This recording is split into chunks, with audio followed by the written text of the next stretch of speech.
হাতে গোনা কিছু মানুষের ঋণ কখনোই শোধ করা যায় না, যেমন শিক্ষাগুরু এবং বাবা মার। তো এর মধ্যে আজকে আমার মেয়েদের শিক্ষাগুরু মানে স্কুলের টিচার এবং ম্যাডামরা আমার মেয়েদের বাসায় আসবেন। আসসালামু আলাইকুম everyone, welcome back to my channel. সবাই কেমন আছেন? আশা করি খুবই ভালো আছেন। আমার মেয়েরা তো খুব এক্সাইটেড, ওদের টিচাররা আসবে, তাই আমার মেয়েরা চলে আসলো একটু মিষ্টি করাবে ম্যাডামদের স্যারদের। তাই ওই দিকে আমি একটু মিষ্টির দোকানে এসে একটু মিষ্টি কিনে নিলাম। অনেক ধরনের মিষ্টি অল্প অল্প করে কিনে নিলাম আর কি। তো যাই হোক, আমি একটা কথা জানি, টিচার আমার মেয়ের টিচার হোক আর আমার টিচার হোক, টিচারের সম্মান একটু অন্যরকমই থাকে।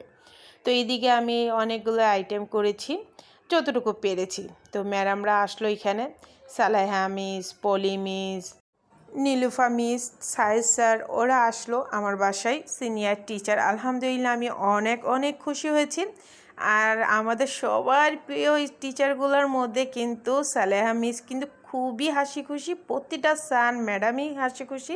আমার মেয়েদেরকে দেখেন কতটা আদর করছে, ওরা একটু স্পেশালভাবে আমার মেয়েদেরকে অনেক ভালোবাসে। আলহামদুলিল্লাহ স্যারদের ব্যবহারে আমি অনেক খুশি। হয়তোবা আমি ওরকম আপ্যায়ন করতে পারি নাই, সরি মিস। ইনশাআল্লাহ অন্য এক সময় আপনাদেরকে আবার আপ্যায়ন করব। তো এইদিকে স্যার ম্যাডামরা আমাকে খুবই খুবই আদর করতেছিল, আর আমিও স্যার ম্যাডামদের অনেক ভালোবাসি। আমারও ছোটোবেলার কথা মনে পড়েছে, যেন আমার মনে হয় আমার টিচারেই আমার এখানে সামনে বসে আছে। তো যাই হোক, অনেক কথা বললাম, তারপর স্যাররা বিদায় নিয়ে নিল, কারণ আমার মেয়েদের খোঁজখবর নিতে আসলো পড়াশোনার। এটাই অনেক ভালো লাগছে। থ্যাংক ইউ স্যার ম্যাডাম, আপনারা আসছেন।